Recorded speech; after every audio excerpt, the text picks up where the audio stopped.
Malawak ang pinsala sa sektor ng edukasyon at agrikultura ng mga ulan na dulot ng hanging habagat at ng mga nagdaang bagyo sa bansa. Ayon sa Education Department, mahigit sa 1,500 eskwelahan ang nagtamo ng mga sira dahil sa masamang panahon. Pinakanaapektuhan ng Central Luzon. Pampanga naman ang pinakanapuruhang probinsya pagdating sa dami ng mga nasirang classroom. Mahigit sa 1,000 namang silid-aralan ang ginagamit ngayon bilang evacuation centers.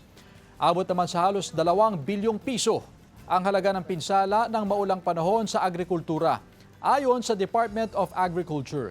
Naitalayan sa Cordillera, Ilocos Region, Cagayan Valley, Central Luzon, Calabarzon, Mimaropa, Bicol at Western Visayas. Bigas o palay ang pinakanapinsalang pananim na aabot sa mahigit sa 1 bilyong piso ang halaga ng pinsala. Sumunod ang mais, kasaba at livestock.